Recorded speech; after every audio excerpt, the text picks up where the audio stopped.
Fala, meu amigo, beleza? Deixa eu me pentear aqui. E Daniel, tudo bem? Como é que estão as coisas? Prazer aqui. Tudo bem. Você tá me ouvindo Só me direitinho? ajeitar aqui. Estou te ouvindo direitinho. Está me Maravilha. ouvindo bem? Também, também. Então, a gente está aqui ao vivo pela ESA para começar mais uma live, a coordenação adjunta de direito comercial. Eu tenho o grande prazer de estar ao lado do Daniel, né? Ele vai ser um dos professores dos nossos cursos que estão sendo divulgados. Uma pessoa que é fera em tudo que faz, né? A gente vai começar, vai falar sobre hoje sobre resolução online de conflitos, né? Mas eu queria antes falar um pouco do nosso curso, né? Que esse semestre a gente está planejando ter 3 diferentes cursos. Eu vou deixar aqui nos comentários o link de acesso deles para quem quiser se inscrever, né? Ao todo são 3 cursos, né? Mas são 4 links aqui embaixo. O primeiro link é da aula gratuita do curso de Análise Econômica do Direito.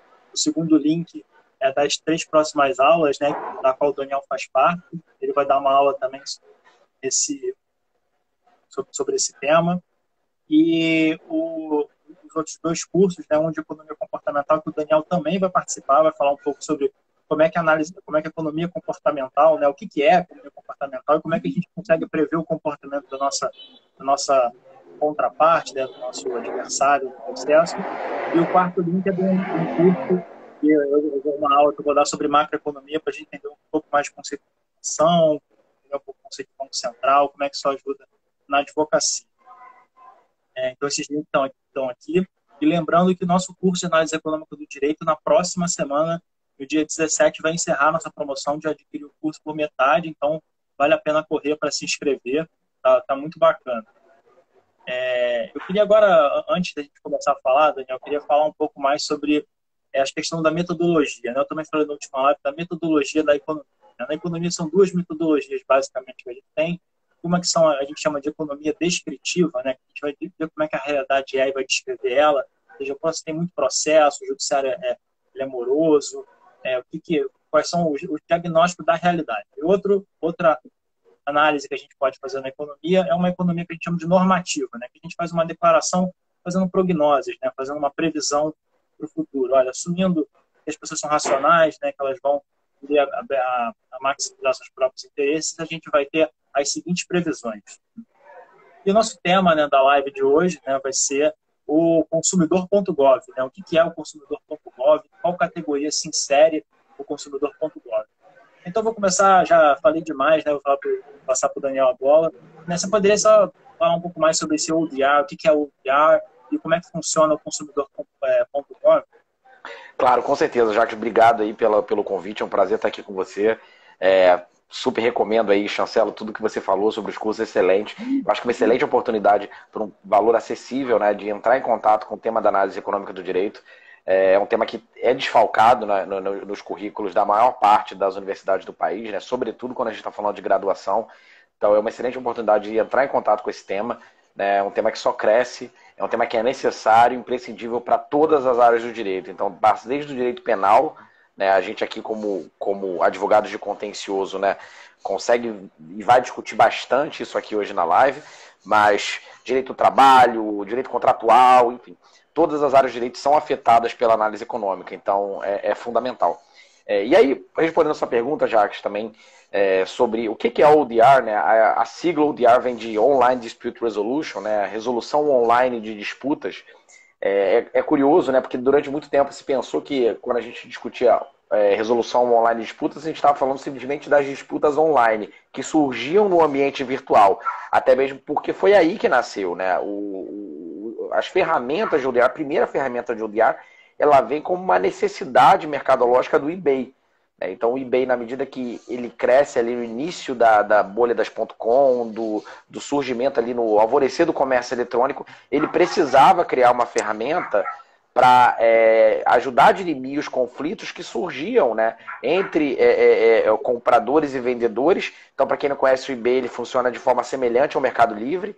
Então, o Mercado Livre, né, você anuncia um produto, o Mercado Livre ele funciona como plataforma de intermediação e a pessoa do outro lado ali vai comprar aquele produto. O eBay, exatamente da mesma forma. Então, justamente para evitar a judicialização, criou-se uma ferramenta específica para o eBay. E isso acabou ganhando uma atração. E hoje a gente, por exemplo, tem o Alibaba utilizando métodos online de resolução de conflitos, a Amazon e o Mercado Livre, com certeza, com os maiores cases que nos afeta, porque o Mercado Livre é um campeão brasileiro aí, né? Embora seja argentino, a maior parte da operação dele está no Brasil.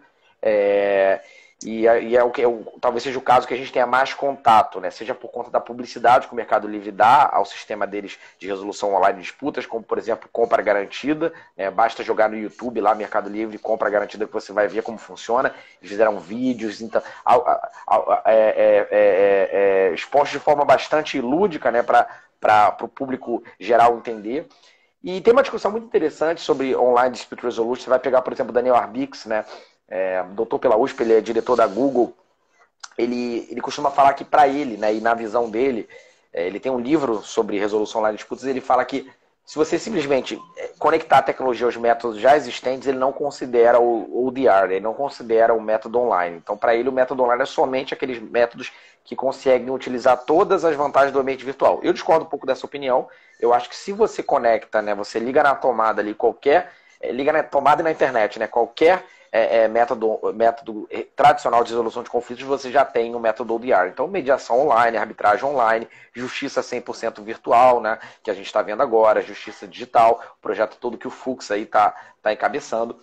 E isso permite que você, né, tenha um espaço para criatividade enorme, né? E nesse ponto, a economia comportamental ela exerce um trabalho fundamental. Acho que o melhor exemplo de métodos online, acho que o pessoal pode dar uma olhada também, é o CRT da British Columbia, no Canadá. O site está em inglês, então quem tiver uma facilidade de inglês vale pesquisar. E o CRT ele mostra ali como você pode resolver disputas. Eles chamam de justiça administrativa, mas é diferente da nossa justiça administrativa. Nossa justiça administrativa aqui, vocês sabem, né? No âmbito dos órgãos e agências reguladoras, autarquias, né? Enquanto a jurisdição administrativa deles é para determinadas disputas que não são levadas ao Poder Judiciário, como, por exemplo, disputas condominiais, pequenas ações de cobrança. E lá ele tem um medidor para saber o seu humor em relação àquele problema, como você vai. Ele realmente colhe o maior número de informações para levar aquele caso a um acordo, né? A uma solução amigável. Então são ferramentas aí que criam, né, incentivos, e aí total a ver com análise econômica, para que as partes celebrem o acordo. E aí a gente entra no consumidor.gov, né, que surgiu aí na década passada, mas ganhou uma projeção muito grande com a gestão do Luciano Tim na Secretaria Nacional de Defesa do Consumidor, ligada ao Ministério da Justiça. Então, acho que esses foram dois grandes fatores que fizeram o consumidor.gov ganhar uma projeção muito grande. A primeira deles foi o fortalecimento, né, do reconhecimento do judiciário da ferramenta, e a gente vai falar isso ao final da live.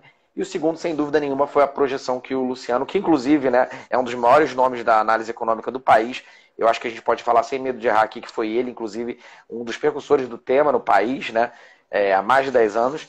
Então, e o consumidor.gov ele ganhou, e hoje ele está aí sendo, muitas vezes, a ferramenta prioritária para você resolver disputas de consumo.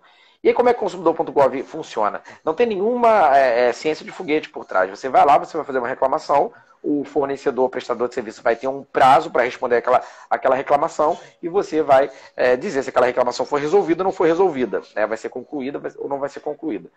O índice, como é que esse índice é avaliado? Qual é a diferença de eu ir para um saque, por exemplo? Qual é a diferença de eu ir para uma ouvidoria de uma empresa, né? Porque todo mundo aqui que já teve problema e tentou resolver pelo saque sabe que o saque, a maior parte deles, é feito para não resolver problema, né? Até porque a pessoa do saque não tem poder decisório. Então, por que o consumidor.gov é diferente? Porque ele trabalha com o sistema reputacional. E o sistema reputacional é outro aspecto da análise econômica, né? Porque, de novo, a gente está falando de incentivo. Então, o consumidor.gov ele tem um ranking das empresas, das melhores, das piores, com a velocidade de resposta, com o índice de resolução. E o que isso resulta, né? Isso resulta numa forma de você incentivar que as empresas resolvam seus problemas e não simplesmente deixem elas escoarem para o judiciário, como há muito tempo atrás o Luiz Felipe Salomão falou, foi que as empresas, as grandes empresas, né, os top litigantes transformaram o Poder Judiciário nos seus call centers. né? Isso era o que acontecia. O call center não resolvia nada e a pessoa ia direto do nosso juizado lá, e assoberbava e agravava esses nossos índices aí, esses números que a gente tem na nossa justiça. Então, tornando uma longa história muito curta, é assim que funciona o consumidor.gov e esse, a meu ver, são os principais benefícios dele. É muito interessante, né? A gente ter novas alternativas, né?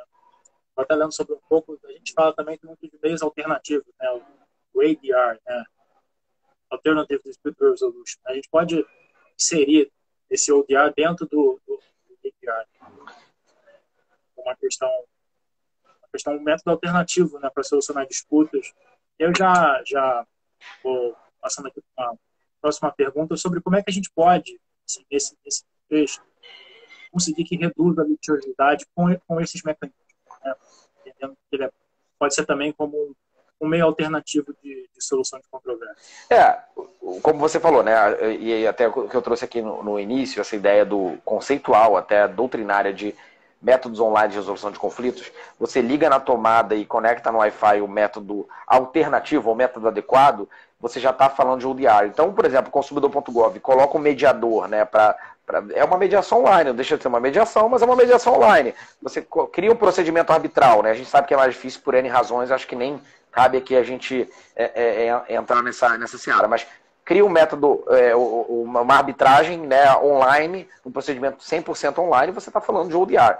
Agora, como eles podem resolver? Mostrando eficiência para o consumidor, e aí eu estou falando de consumidor porque, né, o consumidor é o que acaba mais chamando a nossa atenção, embora a gente saiba que o consumidor não é o maior vilão, né, dos nossos números assustadores da justiça brasileira. O nosso maior vilão é a Fazenda Pública. É o maior litigante do país. Quem ocupa esse vergonhoso cargo é a Fazenda Pública. E a gente pode até falar depois também de ODR e o Estado, né? Mas falando aqui do consumidor, que é o que a gente pode resolver no momento, é criando incentivos. A partir do momento que o consumidor olha e vê, né, como racional, como ser racional, ele olha para o judiciário e vê que aquela resolução vai demorar, vai ser diluída no tempo, você tem o custo, né, intangível, emocional, né, de demandar no Poder Judiciário, você tem a barreira de entrada, que ela não é financeira, mas é uma barreira que ela envolve a assimetria de informação, que muitas vezes existe, sobretudo no juizado especial, quando você está litigando per se, né, sem o intermédio de um advogado. Então, são uma série de fatores que, se bem analisados, eles imediatamente enviam, né, o consumidor para um método online de resolução de conflitos. E aí, por que online e não offline? Porque offline você não tem escala, né? Hoje, na complexidade da sociedade, quando a gente fala de pandemia, então, é surreal, assim, né? E aí eu falei do Mercado Livre, como o Mercado Livre cresceu nesse período, como o iFood cresceu nesse período, como a Amazon cresceu nesse período, né? Como as compras online, quem não comprava online passou a comprar, quem comprava já online começou a comprar mais ainda, e isso traz uma praticidade enorme e, na medida que você tem um aumento das relações sendo firmadas, e aí não só sociais, né, mas comerciais também, você tem um aumento de disputas, né? É uma questão estatística. E com isso, né, o judiciário ele, por ser tradicionalmente offline ou ser analógico, ele não consegue absorver essa quantidade de demandas, porque o nosso Poder Judiciário ele foi montado e ele é estruturado, né, no modelo do século XIX.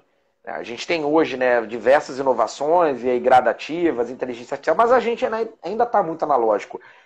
Eu gosto muito do Daniel Marques, né, que é o diretor executivo da B2L, ele fala que o processo eletrônico fez, né, é como se ele pegasse, e aí estou até com um livro de análise econômica aqui, pegasse o livro do Game of Thrones e falasse, vamos fazer um filme do Game of Thrones. Aí ele pega e começa a filmar você folheando o livro. Assim. Isso que aconteceu na digitalização do Poder Judiciário brasileiro. Né? A gente simplesmente digitalizou aqueles autos. Então não teve nenhuma inovação no formato de gestão, desenho de sistema do processo. E aí, por isso, né, eu acho que bem diminuída essa barreira, essa assimetria de informação e esse obstáculo, né, e é um obstáculo puramente informacional, necessariamente a pessoa vai ser conduzida a tentar resolver essa disputa de uma plataforma amigável, como, por exemplo, o consumidor.gov. O consumidor.gov, né, é a iniciativa pública que tem ganhado mais projeção, mas se a gente pensar no Reclame Aqui hoje, né, é muito difícil você ver uma pessoa que compra na internet. E aí vai, obviamente, se for numa Americanas.com, se você for no Mercado Livre, enfim, for numa plataforma conhecida, você não é tão comum, mas se você for ver um produto, uma loja nova, você vai lá no Reclame Aqui para ver um serviço novo, você vai lá no Reclame Aqui é prático, ele valida, né, a sua opção como consumidor, ou seja, reduzindo a assimetria de informação.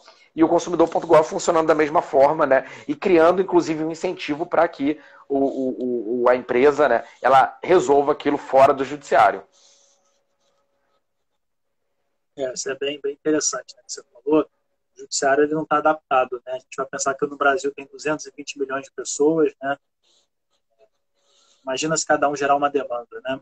Aí fica praticamente impossível o judiciário solucionar tudo. Tem que pensar em mecanismos para a gente resolver conflitos sem precisar do judiciário, né? A gente depende muito do judiciário, né? Mas essa ferroviária é sempre uma boa alternativa, né? Obviamente, né, só quero deixar aqui bem claro que a gente está aqui começando a discussão do tema, que não daria para terminar nenhum tipo de discussão, né? Porque, obviamente, quando o Daniel der aula dele no nosso curso, eu garanto que ele vai ter muito pouco tempo, ele vai ter mais ou menos 1h30, 2 horas para falar, ainda vai ter muito pouco tempo para falar do tema, né? Eu acho que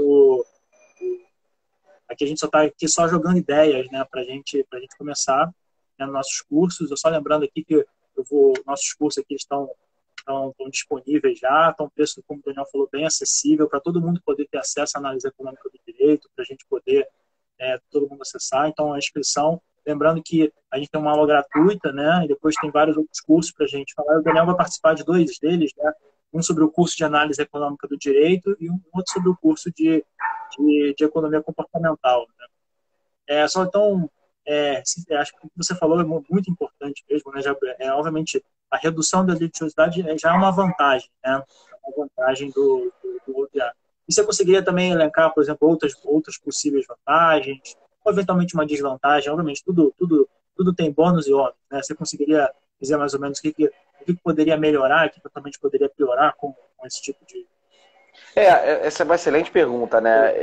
Eu acho que o que pode melhorar? A experiência do usuário, né? O usuário, eu acho que o melhor benchmark para isso é a gente olhar a Defensoria Pública do Estado do Rio de Janeiro aqui, né? Já que você também é aqui do Rio, né? Do Estado do Rio.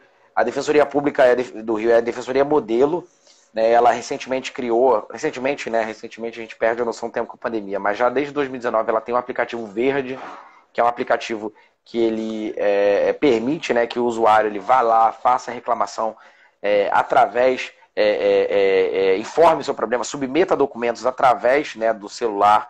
Então, esse é o tipo de funcionalidade que ela se comunica com o público, e aí a gente pode falar assim, com o público que é mais necessitado no país, né, e de forma adequada, sem criar nenhuma fricção. E aí, o que o Daniel está falando? Assim, vamos lá.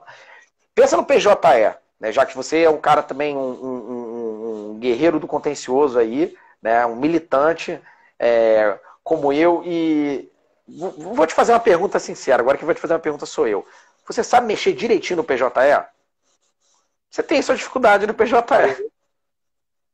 Olha, eu vou falar, eu mexo há algum tempo já, mas ainda toda vez tem uma dúvida diferente, né? Pois é, assim, o PJE não é feito, assim, e olha só, eu e você, nós assim, imagina, você deve ter mais ou menos a mesma idade que eu, desde 5, 6 anos, jogando lá um videogame, o computador, então a gente, né, já é quase que um nativo digital, né? Esse negócio de bebês estão com iPad hoje, mas a gente é um nativo digital, então a gente teria que ter facilidade. Eu fico pensando uma pessoa com seus 60, 70 anos que está advogando ainda, porque tem hoje, né, uma pessoa com 70 anos tem total capacidade de continuar advogando, com 80, enfim, mexendo no PJE, né? O baile que o PJE não vai dar nela, né? Aquele sistema que não é feito pensando no usuário, né? Parece que foi feito para o sistema DOS. Então, o consumidor.gov ainda peca um pouco, ele pode melhorar, ele hoje, né, eu já uso o consumidor.gov com questões pessoais minhas, sobretudo companhia aérea, e tive sucesso na reclamação. Eu acho que ele ainda pode melhorar um pouco, e aí do ponto de vista de disseminação mesmo, porque quem conhece o consumidor.gov, né, a gente está aqui na nossa bolha falando desse tema, o pessoal está interessado, com certeza todo mundo que está aqui já ouviu falar no consumidor.gov, mas como é que a gente faz para isso chegar, né, na população realmente necessitada, né, do oiapoque ao chuí no Brasil? Então eu acho que esse é um problema, talvez, né? A falta de disseminação do consumidor.gov ainda no país. E será que a gente tem que ter só um consumidor.gov, né? Porque muitas empresas não entram no consumidor.gov porque elas não querem que a relação que elas têm com seus clientes seja reputada como uma relação de consumo. Então, a partir do momento, como é que o cara vai defender que aquela relação de consumo não se aplica se ele está lá no consumidor.gov, né? É o DOC 1 ali para ele estar no consumidor.gov. Então, eu acho que talvez expandir o consumidor.gov para enfim, problema.gov, enfim, disputa.gov, para não se restringir somente ao consumidor. E aí, nessa linha, a gente fala também da própria Fazenda Pública, né? Foram criados lá os juizados especiais, enfim, da Fazenda, os juizados especiais federais, mas ainda, né, a gente ainda está esperando o momento em que resolver problemas com o Estado seja algo rápido, célere e principalmente agradável, né? O que está longe de ser hoje em dia. Agora, a vantagem, como eu falei, né? São inúmeras vantagens, você ter, né? Você cortar no tempo, receber e ter a satisfação daquele seu problema num tempo recorde, né, comparado ao Poder Judiciário. A gente sabe que a média de duração de um processo no juizado é de 1 ano e um processo tradicional de 5 anos, mas se você for falar de um processo que tramita no STF, a média é 25 anos. Né? Se pegar a média das pesquisas do Supremo em números da FGV, você vai ver que tem caso ali que quando chega ao STF, ele tem um julgamento completo, ele vai demorar em média 25 anos. Não quer dizer que o seu caso vai demorar 25 anos, mas essa é a média, né, alcançada ali pela FGV. Então, eu acho que o tempo, né, e principalmente, e aí sem querer dar muito de zen, né, que o pessoal da mediação, que eu adoro, mas não é muito minha praia, é muito, né, soluções colaborativas. O consumidor.gov, ele é um método construtivo e não destrutivo, né? Então você vai, por exemplo, eu tive alguns problemas que eu tive, todos eles eu continuo gostando da empresa, eu não deixei de gostar da empresa. A partir do momento que você entra, né, tem um efeito ali psicológico, emocional muito forte, um desgaste emocional muito forte, que para a marca, o que a gente chama de churn, né? O pessoal de marca digital costuma chamar de churn, que é quantas pessoas usam o seu produto e deixam de usar, seja por uma questão de funcionalidade, seja por um serviço que não foi adequadamente atendido. O churn é muito grande quando você vai para o judiciário, né? As pessoas, elas criam, né, uma amargura muito grande em relação àquele produto e serviço. E o consumidor.gov não, né? É uma resolução efetivamente amigável. É interessante você falou, né? A questão de que você não cria um problema, você resolve um problema. Óbvio. E outra questão que você falou também interessante, né? Poder a gente expandir para outras áreas, né? Porque você falou da Fazenda Pública, né? A gente também pode incluir o INSS, né? Porque o INSS é o campeão disparado da Justiça Federal de demanda, né? O INSS, eu acho que todos os embargadores do TRF2 têm que julgar alguma coisa em previdenciário, né? Você julga penal e previdenciário, você julga tributário e previdenciário, você julga tudo em previdenciário, né? Porque é uma questão de tanta demanda que a gente tem, né? E acaba prejudicando um pouco a celeridade do Poder Judiciário, né? Acho que é uma boa proposta, né? A gente fazer o problema.gov, né? Ou a mediação.gov, não sei, né? A gente vai ver a conciliação.gov, acho que isso é um ponto muito interessante mesmo. E agora, eu acho que essa pergunta aqui, eu sou da área mais, obviamente, a gente está falando sobre análise econômica, né? Mas eu nasci mesmo no processo civil, né? Vou falar uma questão assim, da qual eu conheço a discussão, né? Que a grande discussão agora, assim, e já teve uma discussão no Código de Processo Civil, né, sobre a mediação, né? Se a mediação, conciliação, ela é ou não é obrigatória, né? Resolveram colocando uma mediação obrigatória, né? Em algumas hipóteses não é, mas na grande maioria dos casos ela tem que ser obrigatória. E resolveram esse problema, né? Agora, a grande questão, né, é a questão do interesse de agir, né? O interesse de agir. O interesse de agir, né, você tem que entender que uma das faces do interesse de agir é você entender que o Poder Judiciário, ele é a última alternativa que você tem, né? Se você tem uma outra maneira de resolver, você não poderia recorrer ao Poder Judiciário, porque o Poder Judiciário ele é caro, demora às vezes porque é do próprio Poder Judiciário demorar, né? Você tem que cumprir o contraditório, tem que fazer um processo devido ao processo legal, né? Então, essa pergunta, o que você acha dessa releitura, uma reformulação do interesse de agir e tornar eventualmente, né, vamos aqui polemizar um pouco, o odiar obrigatório, ou pelo menos ele tem que provar que tentou alguma outra medida falar com a pessoa, falar com uma medida conciliatória ou mediação com tem um problema. Tem um estigma muito grande, né, sobre o tema. Você, processualista, sabe disso, né, que existe uma discussão muito grande sobretudo à luz do texto da Constituição, quando a gente fala de inafastabilidade da jurisdição. Só que essa polêmica acaba impedindo, né, muitas vezes, de um diálogo adequado sobre o instituto, né, da pretensão não resistida, ou para diminuir o estigma da pretensão informada. O direito de ação ele não é incondicionado, né? Você como profissionalista sabe disso, ele não é incondicionado. Você tem, né, alguns requisitos que têm que ser cumpridos para você exercer o direito de ação.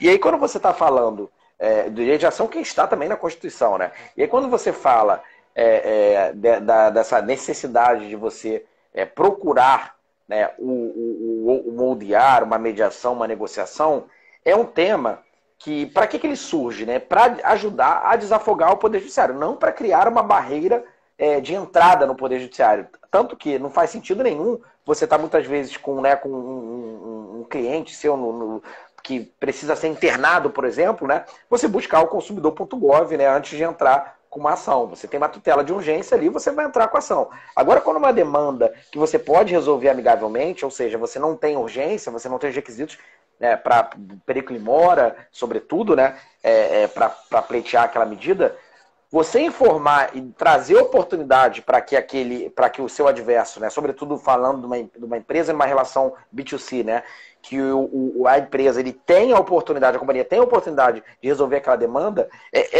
me parece bastante legítimo, né, porque você passa ali a configurar, né, o interesse de agir naquela modalidade de necessidade que muito se fala. Né? É necessária aquela medida? É necessário eu buscar aquela medida? Saindo um pouco do interesse e adequação, né? Mas indo para o interesse e necessidade. É necessário eu ajuizar essa ação? Ou será que eu posso resolvê-la amigavelmente? E aí a pergunta, eu acho que mais do que a gente discutir se isso é válido ou não, é o que seria válido, né? Qualquer plataforma, porque a gente vê muitas decisões hoje falando do consumidor.gov. Só que se eu tentei pelo saque, né? A gente estava falando do saque agora há pouco. E tentei resolver, mas não deu certo. Será que a tese da pretensão resistida é a melhor saída? Ou a ouvidoria? Ou eu tentei o sem processo, por exemplo, uma plataforma de acordo?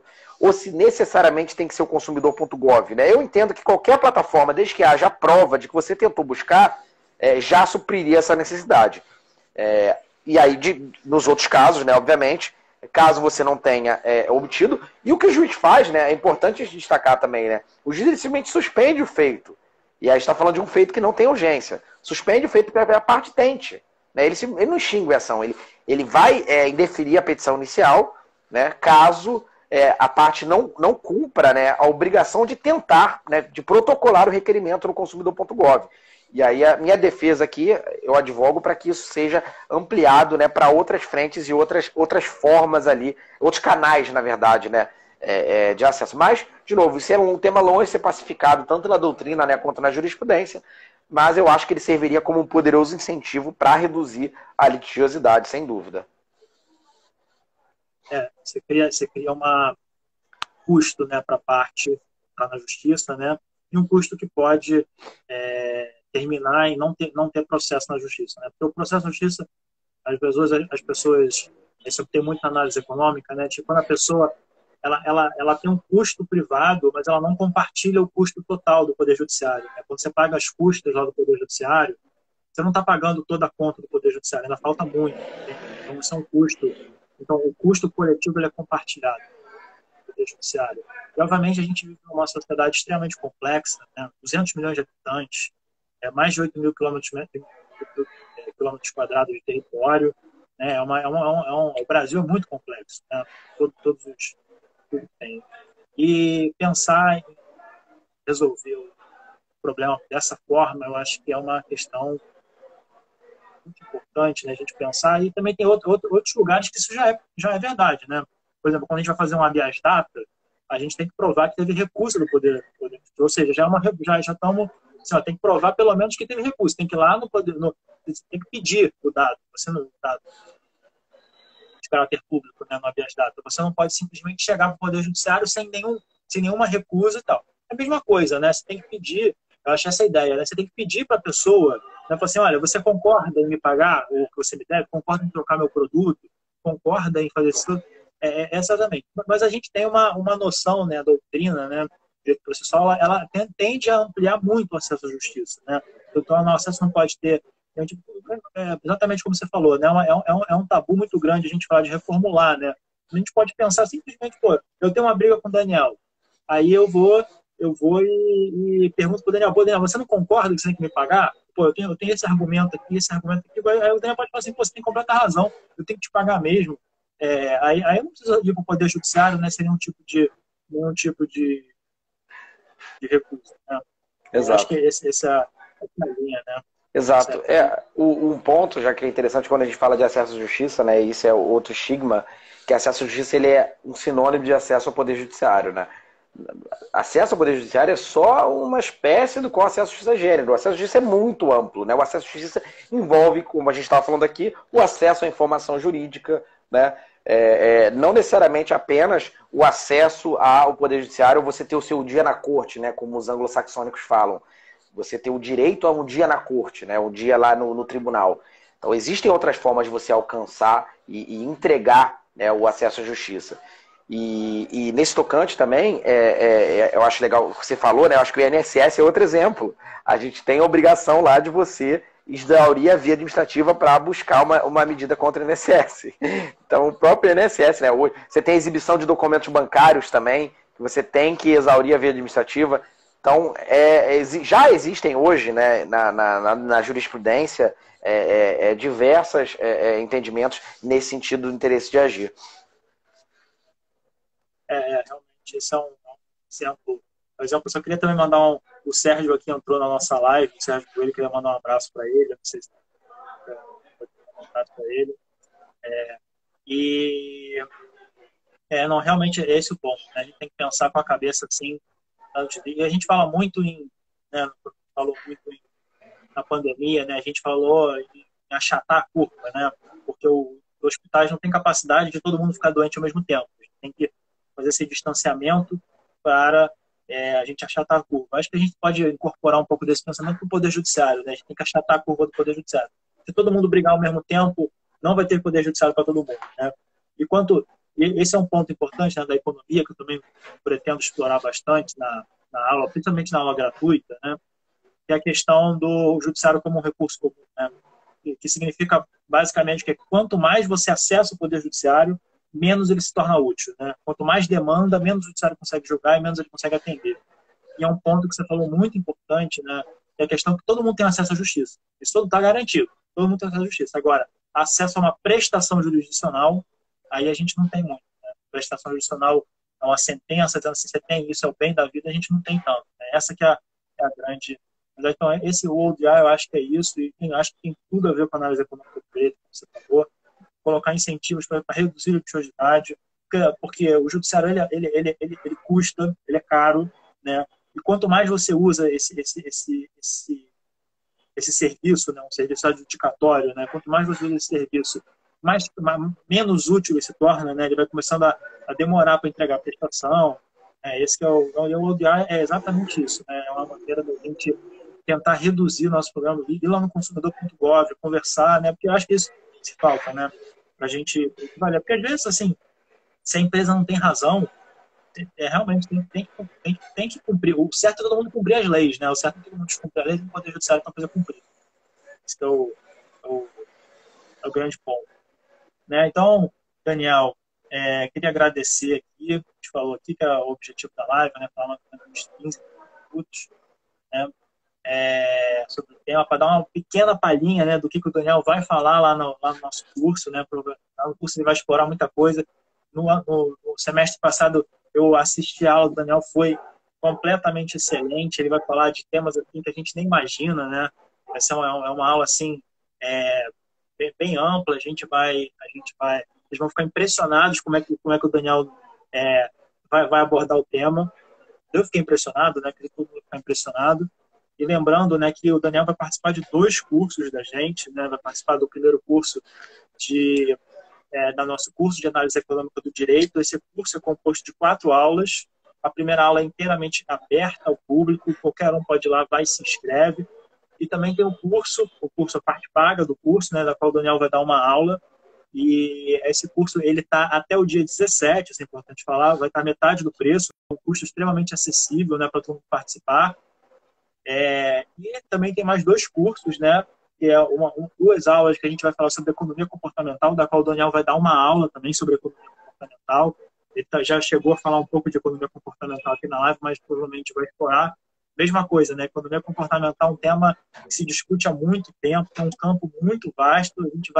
Aqui a gente viu mais ou menos muito pouco, né? Lá a gente vai ver um pouquinho mais, né? Obviamente não vai encerrar um debate, é muito interessante. E o último curso, né, que eu vou dar sobre macroeconomia, né? Falar sobre a questão, por que a gente tem que entender o que é inflação e como isso ajuda na vida do advogado, né? Isso a gente vai na vida do advogado.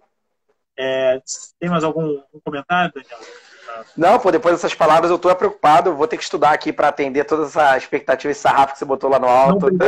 Não precisa. Poxa, muito obrigado aí pelas palavras.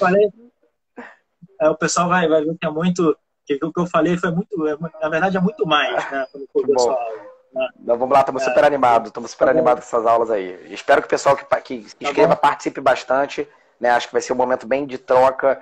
E o legal desse tema é que ele está toda hora evoluindo e a ideia é o pessoal sair com a cabeça assim, né, sair do fumaça para produzir, ter suas ideias, pensar, enfim, aplicar no seu dia a dia. É isso, Jacques. Muito obrigado aí pelo convite mais uma vez. Bem.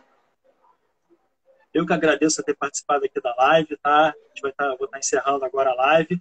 E o convite a todos até o dia do curso, né? A gente vai na descrição da live, eu vou botar os links para todo mundo acessar. Um abraço a todos e um abraço, Daniel. Fechado. Valeu, gente.